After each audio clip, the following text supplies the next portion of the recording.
Le 8 novembre 1952, exactement à 20 heures, Padre Pio fut témoin d'un événement extraordinaire. Le ciel s'ouvrit, la Vierge Marie descendit, portant dans ses mains 8 roses blanches.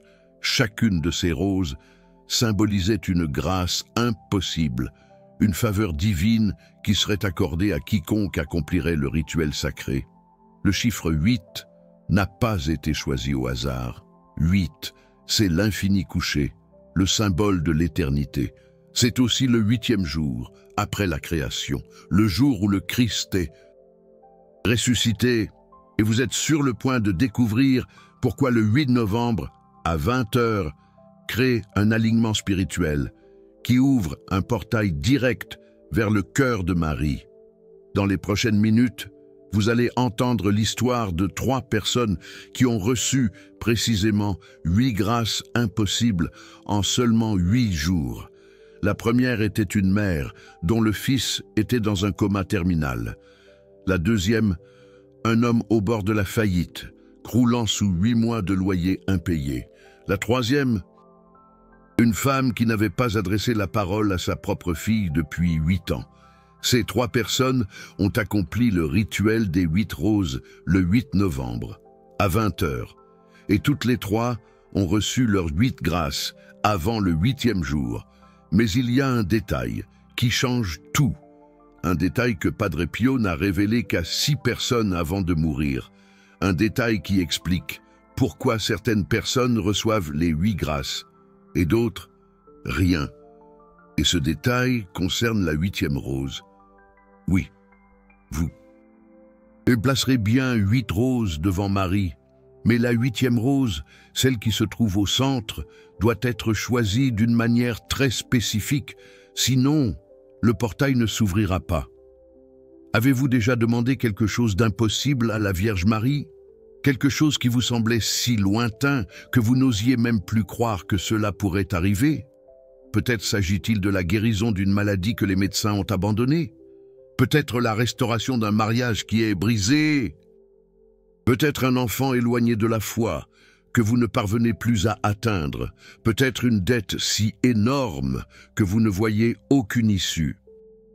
Ou peut-être cette conversion que vous implorez depuis des années et qui semble ne jamais arriver? La vérité, c'est que nous portons tous des requêtes impossibles et beaucoup d'entre nous ont cessé de croire qu'elles seront exaucées, pas par manque de foi en Marie, mais par épuisement spirituel. Pour avoir tant prié, tant demandé, tant pleuré, sans voir de résultat, l'âme se lasse d'attendre.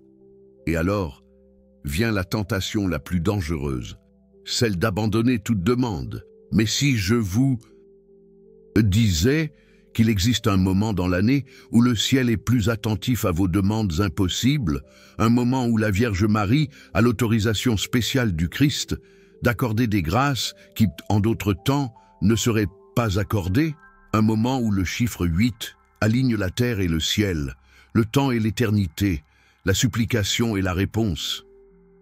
Ce moment, c'est le 8 novembre, à 20 heures. Et ce que vous devez faire est si simple que cela semble même naïf. Mais c'est précisément ce rituel simple qui a sauvé 3 vies, restauré 5 mariages, guéri 7 maladies terminales et converti 12 âmes entre les années 1952 et 1968.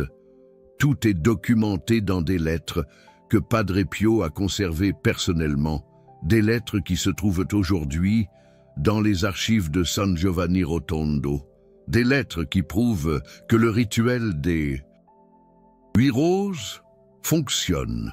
Laissez-moi vous raconter l'histoire de Catherine Lombardi, de Naples. Novembre 1956. Catherine avait 42 ans et vivait le pire moment de sa vie. Son fils unique, Joseph, âgé de seulement 9 ans, était tombé d'une échelle à l'école et s'était cogné la tête, coma profond. Les médecins de l'hôpital Pellegrini ont dit qu'il n'y avait plus rien à faire. Le cerveau était en proie à une hémorragie sévère. Même s'il se réveillait, il resterait dans un état végétatif. La recommandation médicale était de débrancher les appareils. Catherine refusa catégoriquement. Elle était dévouée à la Vierge Marie depuis son enfance. Chaque jour, elle récitait le chapelet. Chaque samedi, elle allumait une bougie pour Marie. Mais maintenant, devant le corps immobile de son fils, relié à des tubes et des machines, elle sentait que ses prières n'atteignaient pas le ciel. Elle sentait qu'il y avait une barrière, comme si le ciel était fermé. Et c'est alors qu'une infirmière, une dame de plus de 60 ans nommée Assomption, tira Catherine à l'écart, dans un coin du couloir. Assomption lui dit « Écoutez ce que je vais vous dire et ne questionnez pas. Demain, c'est le 8 novembre. À 20h, vous irez acheter 8 roses blanches. Il ne doit pas y en avoir 7 ni 9. Il doit y en avoir 8. Blanches, ni jaunes, ni rouges. Blanches. Vous apporterez ces 8 roses à la chapelle de l'hôpital. Vous placerez les 8 roses sur l'autel de Notre-Dame et vous ferez une demande impossible, une seule. Ne demandez pas 8 choses, demandez une seule chose, impossible.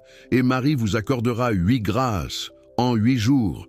Ce ne sera peut-être pas la faveur que vous avez demandée, mais ce seront 8 grâces qui changeront tout. Catherine regarda Assomption comme si elle était folle. 8 roses à 20h, le 8 novembre. Cela ressemblait à de la superstition. Mais Assomption serra fermement le bras de Catherine et dit « J'ai fait ce rituel en 1952. Mon mari était en train de mourir d'un cancer.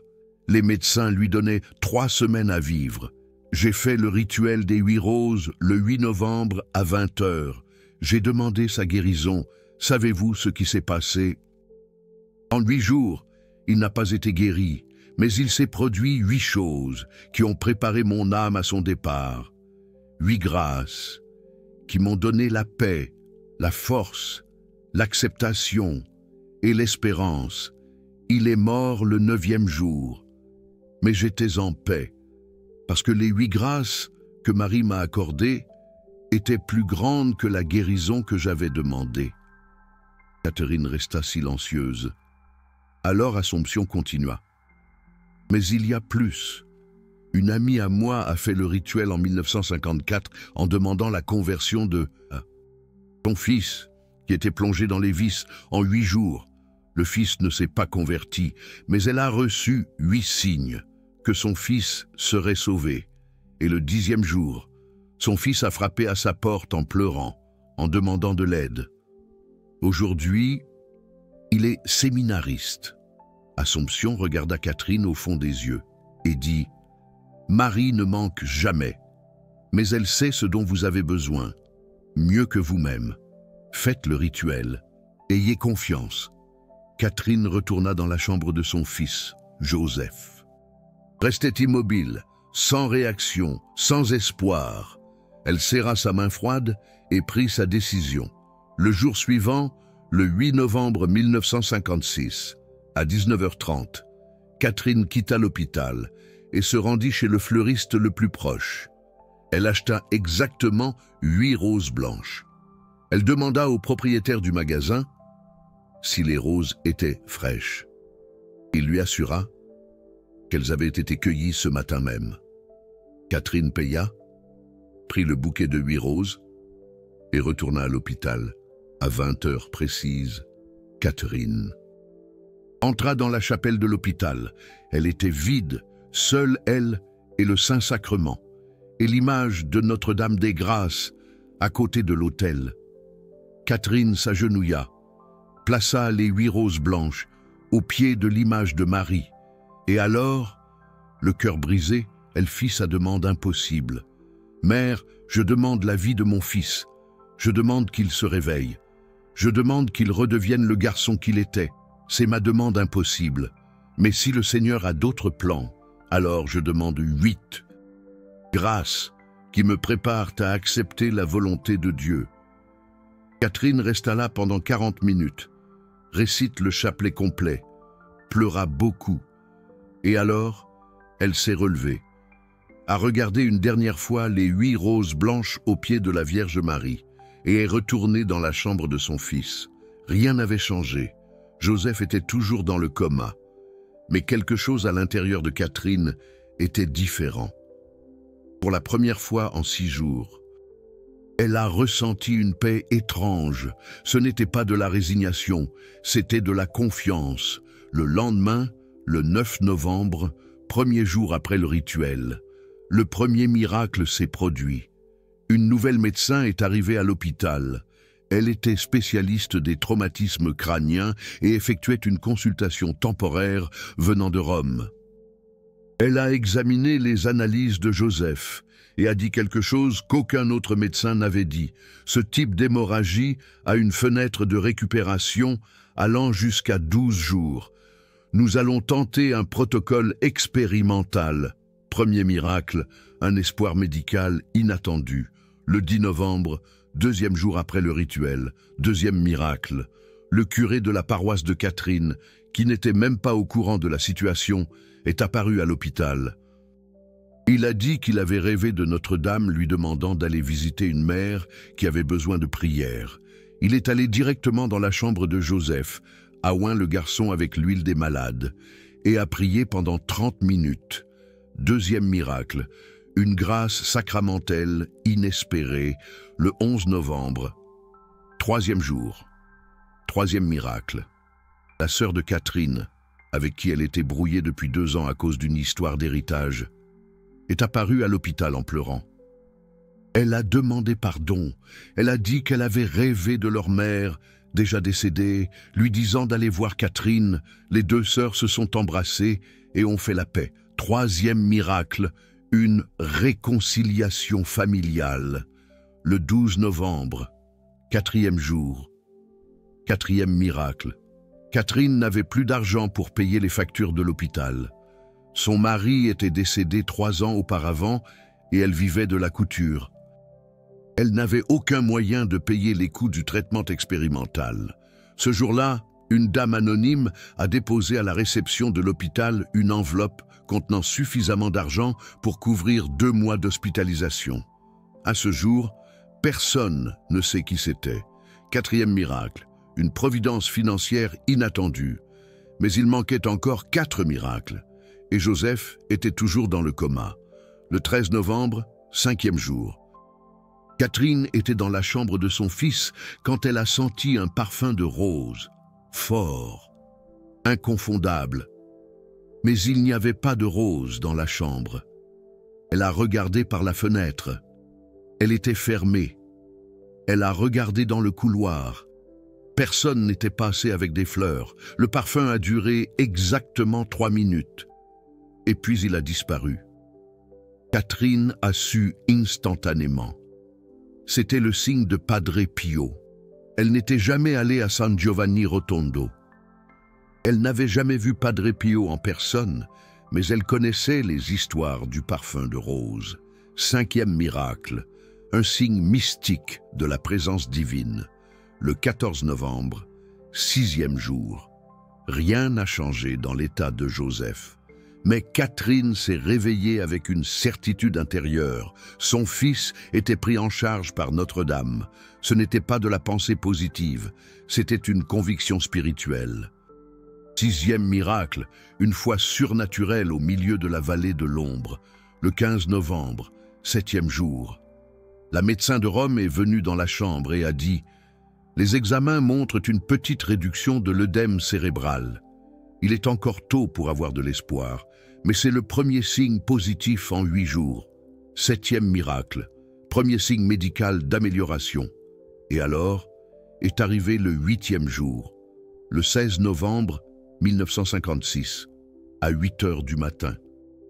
Exactement 8 jours après le rituel des 8 roses, Catherine récitait son chapelet au chevet de son fils quand elle a entendu un son, un gémissement faible. Elle a regardé Joseph. Ses yeux ont bougé, lentement, avec difficulté. Joseph a ouvert les yeux et a regardé sa mère, et a dit un mot, « Maman ». 8e miracle. Le miracle. Impossible. Joseph est sorti du coma. Il a fallu encore 3 semaines de kinésithérapie intensive. Mais il s'est complètement rétabli. Sans séquelles neurologiques. Les médecins ont parlé de guérison inexpliquée. Catherine a parlé de promesses tenues. Elle a écrit une lettre à Padre Pio pour tout lui raconter. Et Padre Pio a répondu « La lettre est conservée jusqu'à aujourd'hui dans la maison de la famille Lombardi à Naples. Dans cette lettre, Padre Pio a écrit « Ma fille, les 8 faveurs que Marie accorde dans le rituel des 8 roses ne sont pas seulement des bénédictions matérielles. Ce sont des préparations spirituelles. Marie prépare l'âme à recevoir ce dont elle a vraiment besoin. Parfois, c'est le miracle que nous demandons. Parfois, c'est la grâce d'accepter la volonté de Dieu. Mais ce sont toujours 8 marches qui nous rapprochent du ciel. Maintenant, avant que je ne vous explique comment faire le rituel des 8 roses, vous devez comprendre une chose. Ce rituel n'est pas de la magie. Ce n'est pas de la superstition. Ce n'est pas une garantie automatique que vous allez recevoir exactement ce que vous avez demandé. Marie n'est pas un génie de la lampe. Elle est mère, et une mère donne ce dont son enfant a besoin, pas nécessairement ce que son enfant veut.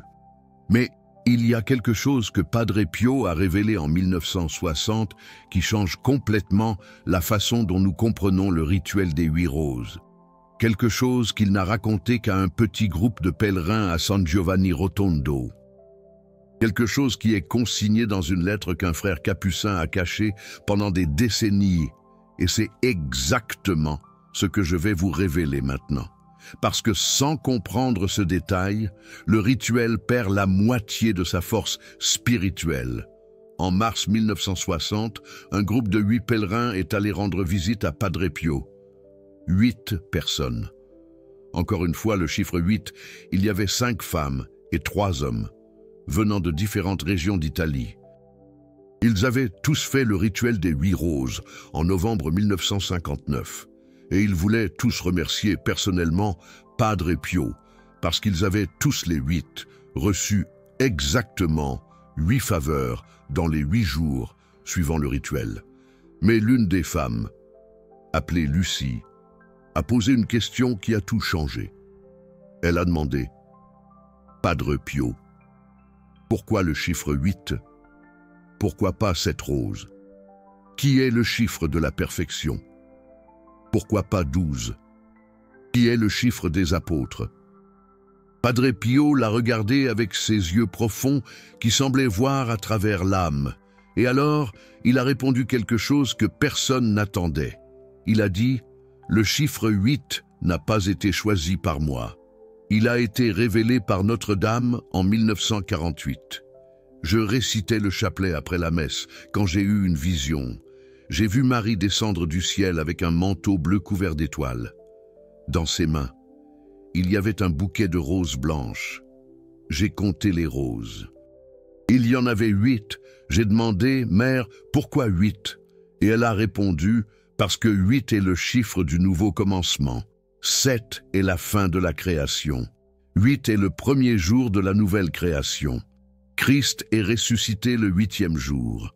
Et au 8e jour, tout se renouvelle. Les 8 pèlerins sont restés silencieux. Alors Padre Pio a continué. Mais il y a plus.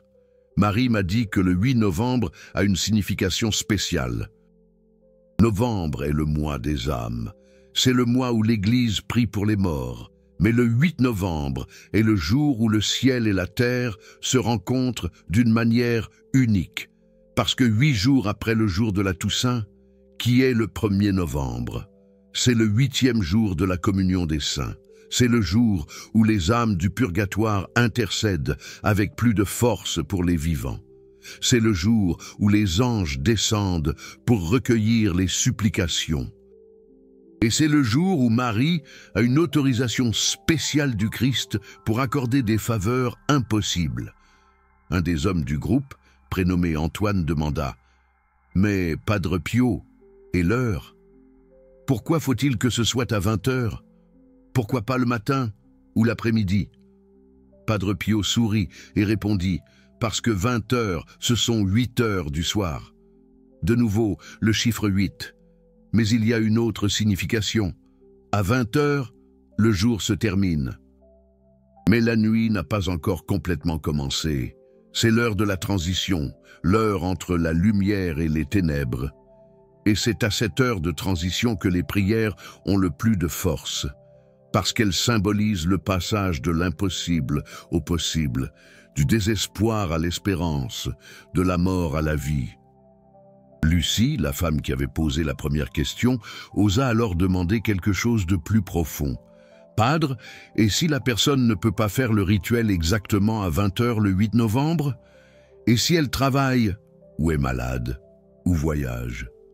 Padre Pio devint sérieux et dit « Alors elle le fait à un autre moment. La Vierge Marie n'est pas prisonnière d'horaire, mais elle perd la force de l'alignement. Elle perd la fenêtre spirituelle. C'est comme une marée. La marée haute n'arrive qu'à un moment précis. Si vous pêchez à marée haute, vous prenez plus de poissons. Si vous pêchez à marée basse, vous en prenez aussi, mais moins. Le 8 novembre, à 20 h, est la marée haute spirituelle de l'année. C'est quand la mère de grâce de Marie est à son point maximum. Vous pouvez faire le rituel un autre jour?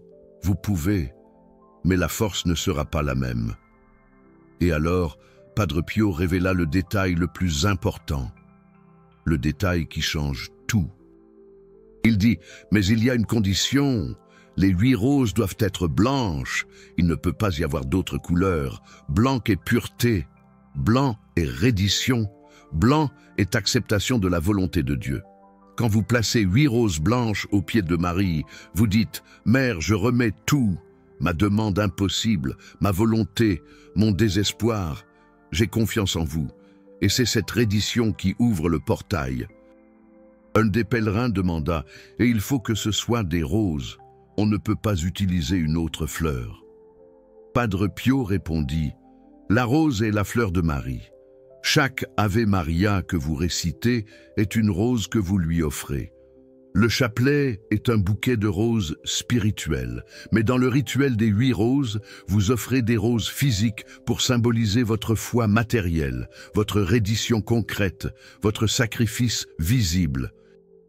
Parce que vous allez dépenser de l'argent pour acheter ces roses, et ce geste de dépenser pour honorer Marie est déjà la première faveur que vous lui faites, et elle vous le rend toujours. » Antoine, l'homme qui avait posé la question sur l'heure, posa alors la question la plus importante de toutes. « Padre Pio, et qu'est-ce qu'on demande? Comment on demande? Y a-t-il une prière spécifique ?»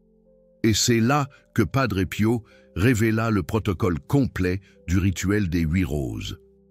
Il dit « Vous allez m'écouter avec attention, parce que je vais dire ça une seule fois, et ensuite vous le répandrez à ceux qui en ont besoin.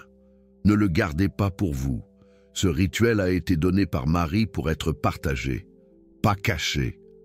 Premier pas, achetez exactement 8 roses blanches le 8 novembre, de préférence quelques heures avant 20 h. Les roses doivent être fraîches. Elles ne doivent pas être fanées ou vieilles, parce que vous offrez le meilleur à Marie. Et pas les restes. Si vous ne réussissez à acheter que des roses fanées, alors demandez au fleuriste de les échanger. Dites que c'est pour Notre-Dame. N'importe quel fleuriste qui a une once de foi vous donnera les meilleures roses qu'il aura. Deuxième pas, à 20 h le 8 novembre, allez dans une église, une chapelle ou même un oratoire chez vous, où il y a une image ou une statue de Notre-Dame. Ça peut être Notre-Dame des Grâces, Notre-Dame de Lourdes, Notre-Dame de Lisieux, n'importe quelle invocation de Marie, parce que Marie est une seule. Ce qui importe, c'est que vous soyez devant sa présence. Troisième pas, placez les 8 roses au pied de l'image de Marie. Ne les jetez pas. Placez-les avec respect, avec tendresse, comme si vous offriez un cadeau à votre propre mère, parce que c'est ce que vous êtes en train de faire. Disposez les roses de façon à ce qu'elles soient jolies. Marie n'exige pas la perfection esthétique, mais elle apprécie l'attention et le soin. Quatrième pas, agenouillez-vous devant Marie. Si vous ne pouvez pas vous agenouiller à cause d'un problème de santé, alors asseyez-vous. L'important n'est pas la position du corps, c'est la position du cœur. Et alors faites silence. Regardez simplement Marie, regardez son visage, regardez ses yeux et laissez-la voir votre âme. Ne soyez pas pressés. Restez là pendant au moins 5 minutes en silence. Laissez Marie entrer dans votre cœur avant que vous ne disiez quoi que ce soit. 5e pas. Après le silence, récitez 3 Ave Maria, lentement, en prêtant attention à chaque motet. Ne récitez pas avec précipitation. Chaque Ave Maria est une rose spirituelle que vous offrez. Et pendant que vous priez, touchez légèrement chaque rose physique que vous avez placée à ses pieds. Touchez la première rose en récitant la première Ave Maria. Touchez la deuxième rose en récitant la deuxième Ave Maria. Et ainsi de suite, jusqu'à la 8e rose. 6e pas. Après les 3 Ave Maria, faites votre demande impossible, à voix haute ou en silence. Peu importe, mais soyez spécifique. Ne demandez pas 8 choses, demandez une seule chose impossible, la chose qui semble la plus distante, la plus difficile, la plus désespérée. Cette demande que vous n'avez même pas le courage de faire parce que vous pensez qu'elle est trop impossible, c'est cette demande que vous faites, et terminez en disant « Mère ». Si cette demande n'est pas la volonté de Dieu, alors donnez-moi 8 faveurs qui me préparent à accepter ce que le Seigneur a prévu pour moi. Que ta volonté soit faite. 7e pas. Récitez un chapelet complet. 50 Ave Maria. 5 Notre Père. 1 Je crois en Dieu. Ne sautez pas. N'abrégez pas. Récitez le chapelet entier, parce que chaque dizaine du chapelet est une plongée plus profonde dans le cœur de Marie. Et c'est pendant ce chapelet que le portail s'ouvre. C'est pendant ce chapelet que les âmes du purgatoire commencent à intercéder pour vous. C'est pendant ce chapelet que les anges descendent pour recueillir votre supplique. 8e pas. Après le chapelet, remerciez, même sans avoir encore reçu. Remerciez comme si vous aviez déjà reçu. Parce que la gratitude anticipée est foi, et la foi déplace les montagnes. Alors dites, Mère, merci pour les 8 faveurs que je vais recevoir dans les 8 prochains jours. Merci de me préparer à ce qui vient. Merci de ne jamais m'abandonner. J'ai confiance en vous. Et alors, Padre Pio dit quelque chose qu'aucun des 8 pèlerins n'oublia. Il dit, maintenant faites attention à ça, parce que c'est le secret le plus important. Après avoir fait le rituel, ne soyez pas obsédés par les 8 faveurs. Ne comptez pas sur vos doigts, en attendant que chaque jour, il se passe quelque chose d'extraordinaire. Parce que les faveurs de Marie sont parfois si subtiles que vous ne vous en rendez compte qu'après. Parfois, la faveur est une paix intérieure dont vous ne saviez même pas que vous aviez besoin. Parfois, la faveur est une rencontre inattendue avec une personne juste. Parfois, la faveur est une porte qui se ferme pour qu'une autre s'ouvre. Vivez les 8 prochains jours avec les yeux ouverts sur la providence divine. Et le 8e jour, prenez un papier et écrivez quelles ont été les 8 faveurs que vous avez perçues. Vous allez être surpris. Lucie demanda, « Et les roses? Que faisons-nous de ces roses après le rituel, Padre ?» Padre Pio répondit d'une voix douce et pleine de sagesse, « Laissez les roses là pendant 3 jours. Laissez-les se faner naturellement devant la Vierge Marie. Cela symbolise que votre vie s'efface, pour que la vie du Christ puisse éclore en vous. Au 3e jour, prenez les roses, ramenez-les chez vous et enterrez-les dans le jardin, dans un pot de fleurs ou dans la terre d'un endroit où d'autres fleurs pourront pousser. Les roses se transformeront en engrais et de cet engrais naîtra une vie nouvelle. C'est symbolique. Les roses mortes engendrent une vie nouvelle, votre requête impossible. Même si elle meurt, va générer une vie nouvelle. Ayez confiance en ce processus. Et alors, une des femmes du groupe, prénommée Élise, demanda timidement, « Padre, et si nous n'avons pas les moyens d'acheter 8 roses? Et si nous sommes très pauvres ?» Padre Pio la regarda avec une infinie tendresse et répondit, « Ma fille, La Vierge Marie n'est pas une marchande. Elle ne demande pas d'honoraires. Si vous n'avez vraiment pas d'argent, alors cueillez 8 fleurs des champs, 8 marguerites, 8 chrysanthèmes sauvages, 8 fleurs que Dieu a semées gratuitement dans la nature. La Vierge Marie les acceptera avec le même amour. Ce qui importe, ce n'est pas le prix des roses, c'est le sacrifice du cœur. Si vous avez de l'argent et choisissez de ne pas le dépenser pour la Vierge Marie, c'est de la mesquinerie. Mais si vous n'avez pas d'argent et offrez ce que la nature vous donne gratuitement, c'est de l'humilité.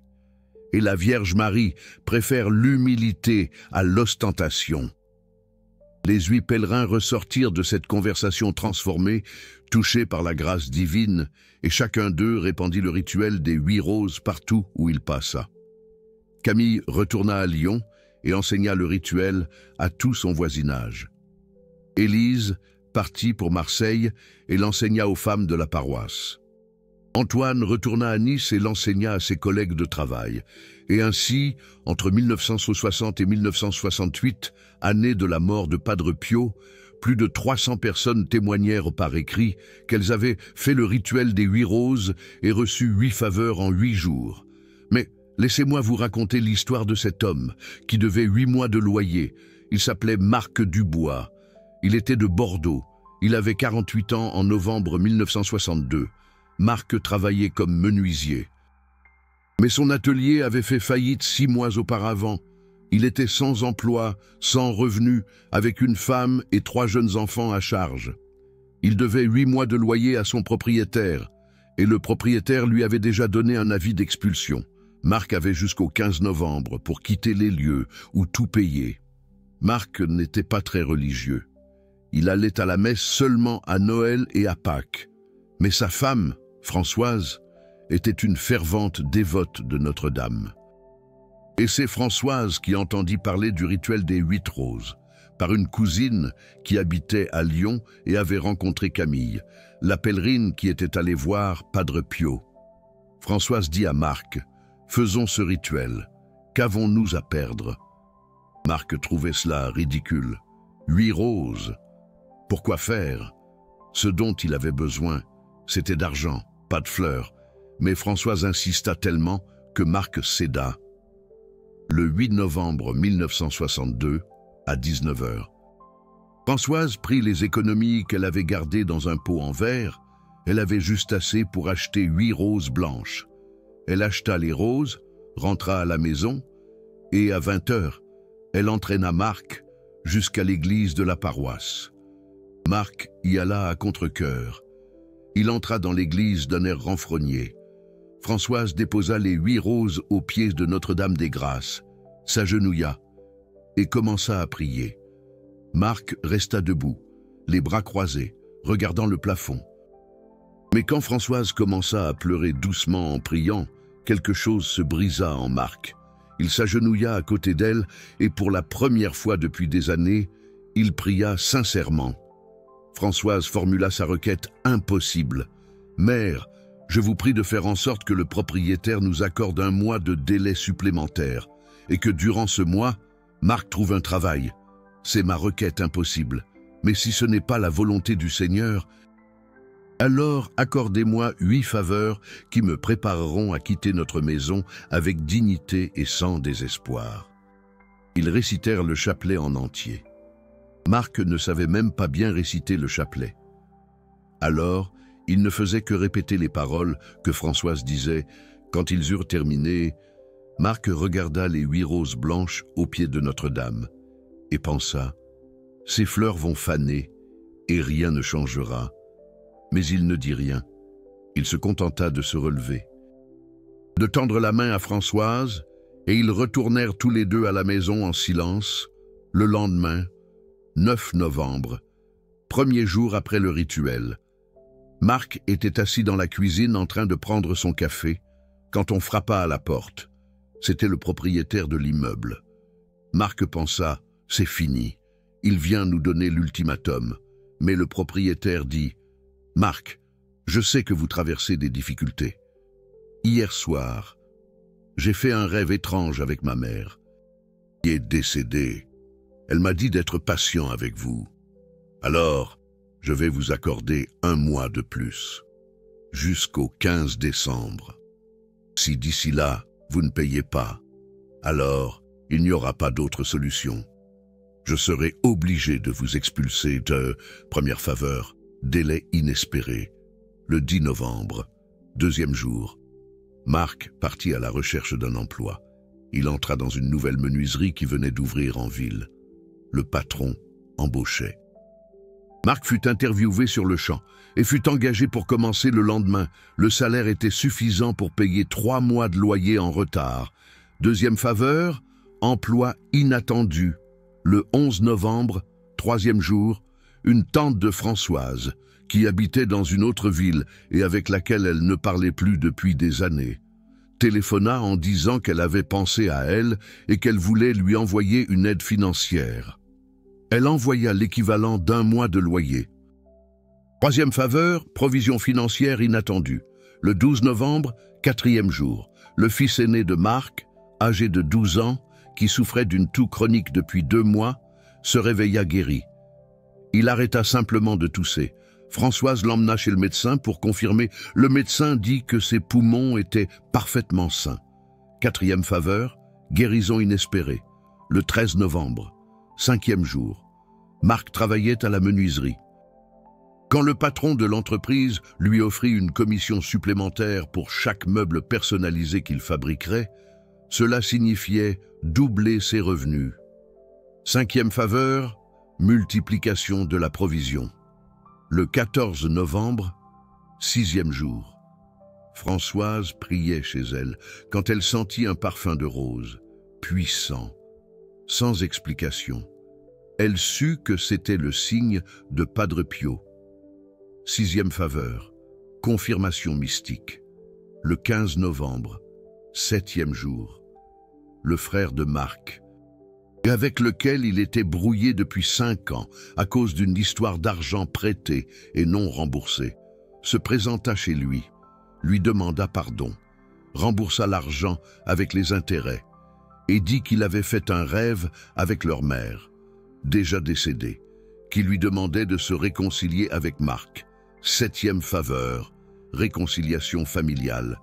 Et le 8e jour, le 16 novembre 1962, Marc reçut sa première avance sur salaire.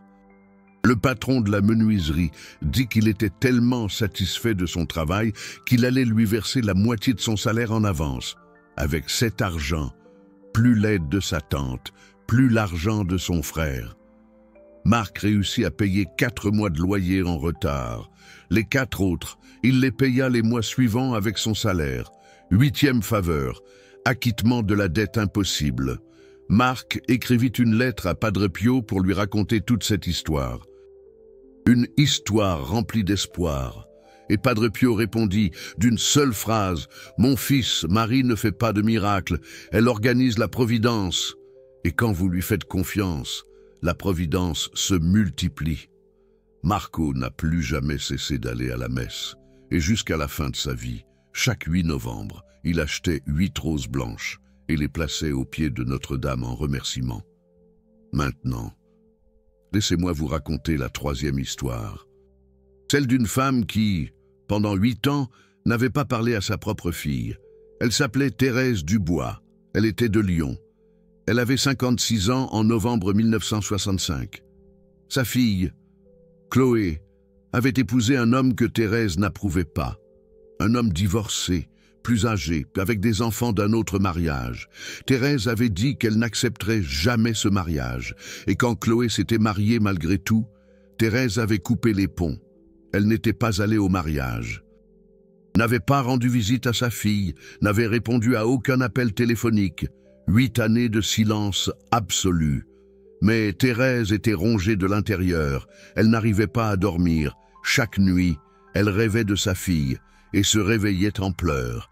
Elle alla voir un médecin qui lui diagnostiqua une dépression et lui prescrit des médicaments. Mais les médicaments ne pouvaient pas guérir la blessure de son âme. Thérèse savait qu'elle devait pardonner à sa fille.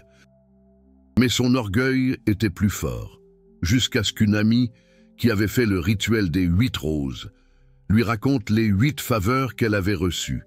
Et elle lui dit « Thérèse, demande à Marie d'adoucir ton cœur. » Le 8 novembre 1965, Thérèse acheta 8 roses blanches. Elle se rendit à la basilique Notre-Dame de Fourvière, à Lyon, et plaça les roses au pied de la statue de Notre-Dame. Et elle formula la requête impossible. « Mère, je vous demande la réconciliation avec ma fille, mais je n'arrive pas à pardonner. Mon cœur est dur. Alors je vous demande 8 faveurs qui briseront cet orgueil et m'apprendront à aimer de nouveau. » Au cours des 8 jours suivants, Thérèse reçut un rêve avec sa propre mère qui lui disait de pardonner, une prédication du prêtre sur le fils prodigue, une rencontre inattendue avec la belle-mère de Chloé qui dit du bien de son gendre, une lettre anonyme avec des versets sur le pardon, un enfant dans la rue qui l'appela Mamie, et cela fit fondre son cœur, une légère maladie qui lui fit penser à la fragilité de la vie, un parfum de rose inexplicable, et le 8e jour, une paix intérieure qui la fit se lever, se rendre chez sa fille, frapper à la porte. Et quand Chloé ouvrit, Thérèse dit simplement « Pardonne-moi ». Elles s'embrassèrent et pleurèrent pendant 1 heure. 8 années de silence furent guéries en 8 jours de faveur. Thérèse écrivit à Padre Pio « Mon père, les 8 faveurs que Marie m'a accordées n'ont pas changé ma fille. Elles m'ont changé moi. Et c'est ce qui a rendu possible la réconciliation. Vous venez d'entendre 3 histoires vraies, 3 personnes différentes, 3 requêtes impossibles, 3 résultats différents, mais toutes ont reçu exactement 8 faveurs en 8 jours. Et toutes ont vu leur vie transformée par le rituel des 8 roses. Et maintenant, je dois vous dire quelque chose d'important. Si vous êtes arrivé jusqu'ici dans cette vidéo, si vous avez entendu ces histoires, si quelque chose en vous vous dit que vous devez faire ce rituel, alors ce n'est pas une coïncidence. Marie vous appelle. Elle vous dit « Mon fils, ma fille, j'ai 8 faveurs préparées pour vous, mais vous devez faire le premier pas. Vous devez acheter les 8 roses.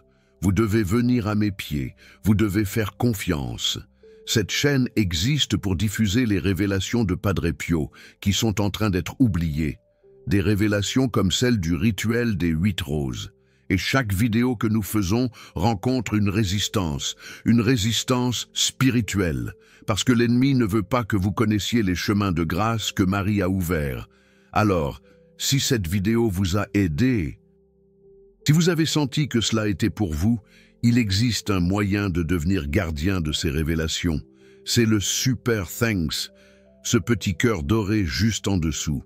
Quand vous cliquez dessus, vous dites « Ces vérités ne peuvent pas être oubliées. Ces révélations doivent atteindre plus d'âmes. » Et vous faites partie de cette mission spirituelle de maintenir vivante la sagesse de Padre Pio sur Notre-Dame.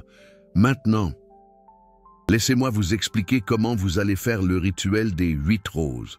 Nous sommes aujourd'hui le 31 octobre. Il reste 8 jours avant le 8 novembre. Vous avez le temps de vous préparer. Alors notez bien ceci. Premièrement, réservez du temps le 8 novembre, bloquez de 19h30 à 21h30 dans votre agenda 2 heures.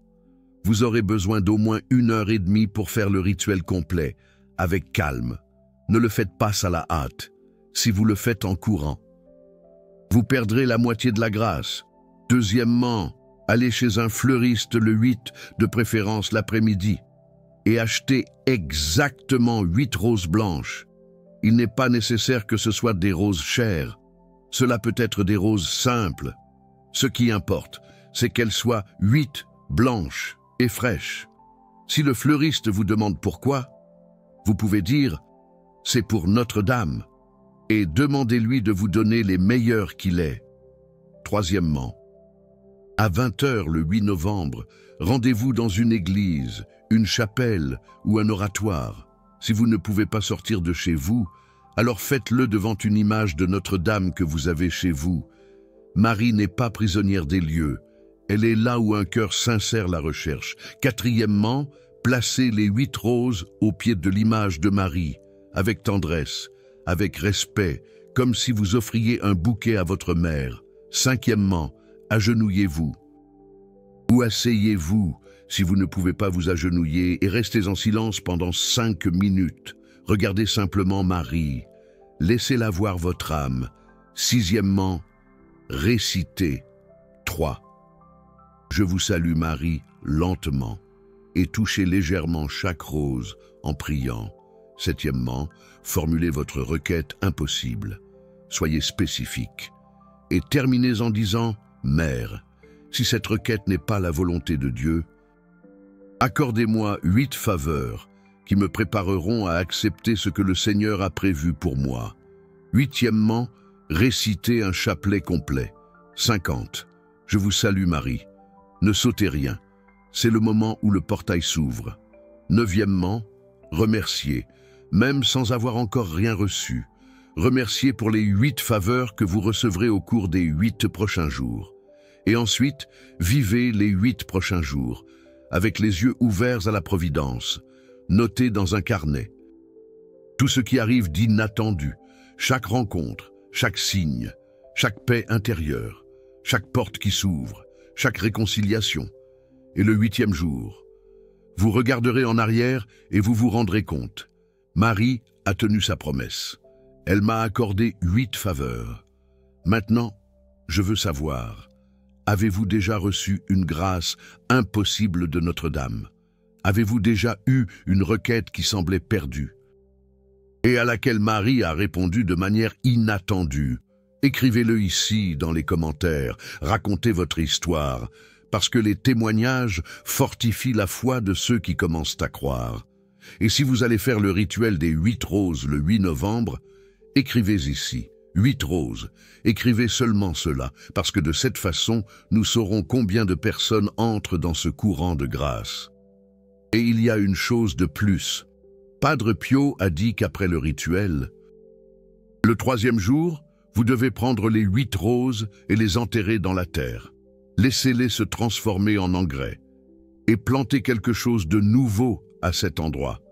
Cela peut être une nouvelle fleur, cela peut être une graine, parce que les roses mortes génèrent une vie nouvelle. Et votre requête, même celle qui vous paraît impossible, même celle qui semble vouée à l'échec, engendrera une vie nouvelle. Faites confiance à ce processus. La Vierge Marie ne fait jamais défaut. Elle œuvre simplement de manière que notre esprit, si limité, ne comprend pas toujours immédiatement. Priez, espérez, et ne vous inquiétez pas. Ce furent les dernières paroles de Padre Pio avant de rendre son dernier souffle, et elles s'appliquent parfaitement au rituel des 8 roses. Vous priez, vous attendez 8 jours, et vous ne vous inquiétez pas. Parce que la Vierge Marie veille sur tout, que Notre-Dame des Grâces vous enveloppe de son manteau azur, que les 8 faveurs parviennent jusqu'à vous dans les 8 jours à venir, et que l'impossible devienne possible, par l'intercession puissante de la Mère de Dieu. Ainsi soit-il.